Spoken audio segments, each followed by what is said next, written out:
I believe in me. I believe in me. I believe in you. I believe in you. Stand strong. You are powerful. Stand strong. You are inspiring. We are fighters. We are ambitious. We are extraordinary. We are conquerors. Simply straight talk, our voices will be heard. This is Simply Straight Talk. Tune in now, you don't want to miss out. Real conversation, plenty motivation. Keep you thinking and still entertaining. Yeah, I know that you'll enjoy the mottos free. Your voice is your choice. Hosted by Reggie B, but you already know. And you gotta check them out and how we roll. Hey, ain't nothing off the table. Give it to you straight. Changing your mindset, talking past mistakes. You ain't gotta wait, time to take off. This is Simply Straight Talk. I'm Melissa, and this is the Simply Straight Talk podcast, a podcast for the people. Reggie, Angelique, and I enjoy discussing real-life topics that we as real people who are constantly out here on a grind and hustle deal with every day. Stick around for the real talking tips that will help you rise above the rest. Let's start this show. Hello, everybody. Welcome to another episode of the Simply Straight Talk podcast. This is your man Reggie, and we are at season 15. Yes, 15 seasons of the Simply Straight Talk podcast. And yes, I know y'all have not heard me, Angelique, and Melissa on the show together in a while. It's been a minute. Me and Melissa asked me to send her list of topics. She's in the process of transitioning somewhere right now, so that's sort of on hold. Angelique asked me to send her. Well, me and Angelique were supposed to talk about Passport Brothers, so we just kept getting pushed back because of scheduling and issues. I ain't forgot, but it's season 15. I'm gonna get this back on track, and I'm gonna holler at the ladies, get them back, and cause y'all miss them. I know y'all. Let me know. I see the comments. I see it. But check it out, y'all. Today I want to talk about why community centers are needed back in our communities. And I think it's really important that we do have community centers. Now, Don Lemon came out maybe a year or two ago with this stupid list of 5 things he felt was needed in the community. He was talking about the black community. I'm talking about everybody. But he was talking about pull your pants up, just stupid stuff like that. No. Listen, let me tell you something. Community centers are really needed in the communities, especially in the communities that are lower income. You know what I mean? They are needed. They are an essential part of the community. I remember when I was a kid coming up, I worked at a community center, and I really enjoyed it, because I was in high school at the time, and I had this group of kids who would come, they was like elementary school kids, but just seeing the impact, and I didn't notice it until a parent said something, and then a coordinator said something about how some of the male kids who attended the student center, behavior was changing. And then there was another young lady who worked with me, and her interaction with some of the kids was changing. And it was our time that made the difference. Now, I didn't do anything special. We played basketball. We was going through the walking trails, looking at stuff. We were doing things like that. But it was the fact that I was spending time with these kids. Now, some of them had fathers, some of them didn't. I didn't really know what the home situation was. I know a couple of them did not have fathers who were really active in their lives. And it was the same thing for some of the females. I know some of the young women who was in the program didn't have mothers. They had single fathers. So it was a little bit of a mixture. But my point is, it was a great point because I really enjoyed the just being able to interact with the young kids and just see the change of kids who was displaying, bad behavior, now wanting to behave. Now understanding that, hey, if I behave this way, I get rewarded. I get time. So it meant something to have somebody for them to talk to and spend time with them. But I know in today's society, our kids have a lot of access to technology. And a lot of people feel like, especially our celebrities and government officials and all them, they feel like in-person time is not important. They don't want to do face-to-face. They'd rather send a TikTok or YouTube or something like that. Or they'd rather say, hey, look, here's a couple $100. It's a tax break for me. We need community centers back in our communities. And we need community centers to where we actually going to have local, state, and government representatives come and visit these students, these community centers, and really interact with these kids. It ain't got to be every day. Once every 3 months, pick a community center to go to. Just come and talk to these kids. Tell them what you do. And I don't understand why that's not happening.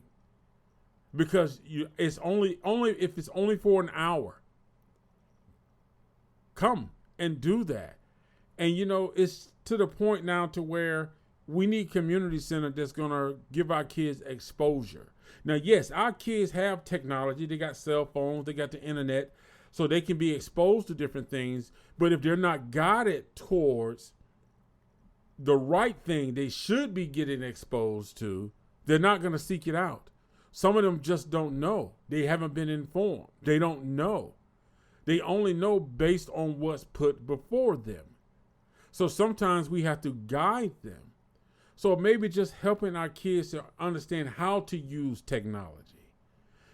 Having some of these CEOs or some of these people who work in some of these different fields just come in and just showcase certain things.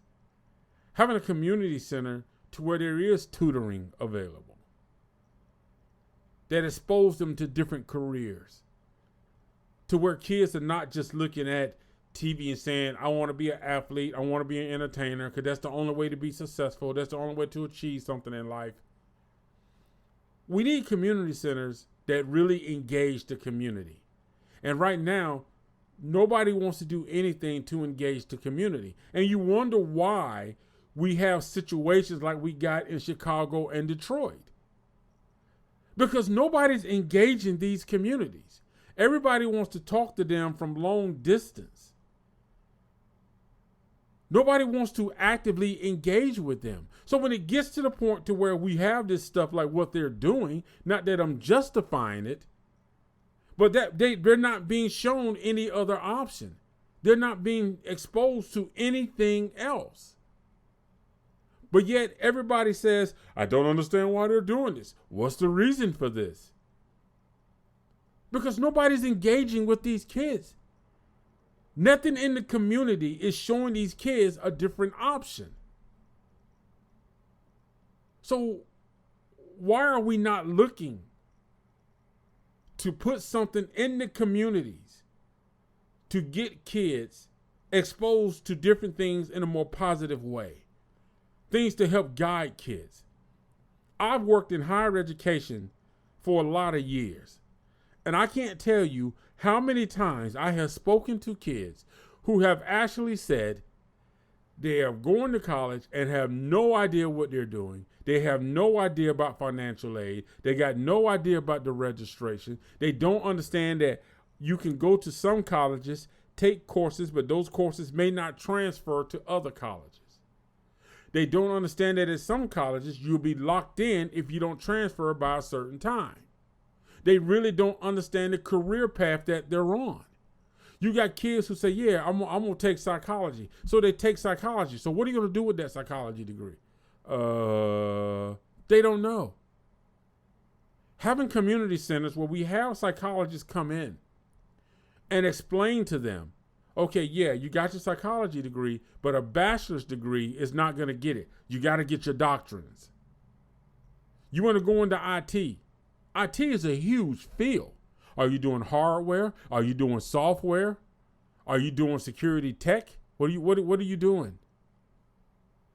What are you doing in IT department? That is a big field. It is multiple areas that are not the same. Are you doing network? Software? We need to have something in our communities to where our kids see that there is something beyond the blinders that have been put before them.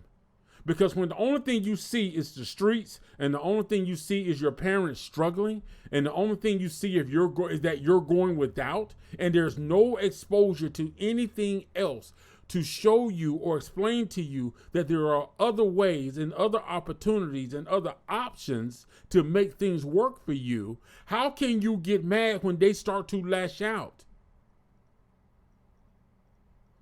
You know, we talk about people who get on social media and go after people, and, you know, the keyboard courage people, you know, they want to attack people when they post stuff, but yet our government and our celebrities are doing the same thing. Nobody's out in the community.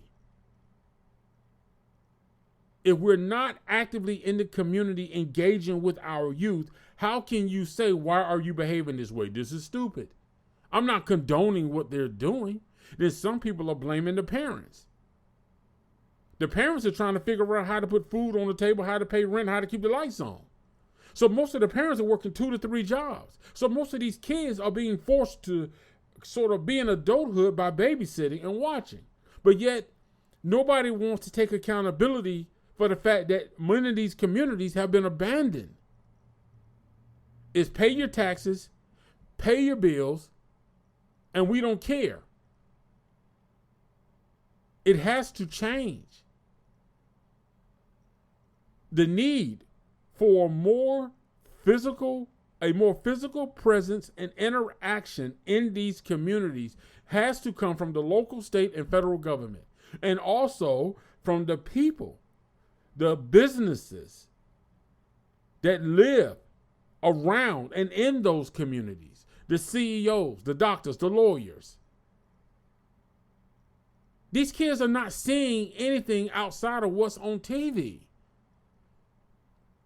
They're watching the Kim Kardashians, the Botox queens, sit there and just brag about how they're going to take this trip and how they're going to spend $500,000 here, $200,000 there, $300,000 there. They're watching these celebrities who have no accountability for the influence that they have on these young kids. But nobody wants to sit down with them and actually engage with them. And most people who do sit down say, I'll come to your community center and talk to these kids. Hey, it only costs you about $100,000, $400,000. Now you do got some motivational speaker. I believe his name is Eric, who actually does try to engage. But then again, although we know him as a motivational speaker, he's not at the level of like the Michael Jordan, the Regina Halls, the Viola Davis, Denzel Washington, you know, the Tom Hanks, Tom Cruise. He's not at that level. He should be, for the powerful motivation speeches he gives. We got to be active in our communities. If I had the money, I would love to build a community center. Oh my God, I would love to. If God ever blessed me with the lottery, that is the first thing I would build, a community center. We have to expose our kids to other options. We cannot expect and think that anybody else is going to do it. They have to be exposed to other options. If you are not exposed to other things, you can't see other things. Because it's like a pipe dream. Y'all think about that, man. Hey, I appreciate y'all for checking out the show. This is Reggie Reg. Hope y'all enjoyed the show, and I will see you next time on the Simply Straight Talk podcast. Next week, baby. Thanks for joining us on this episode of the Simply Straight Talk podcast. Remember that you can join our email list at simplystraighttalk.com for more fun solution-based conversations. From the Simply Straight Talk crew, stay positive and we'll see you next week.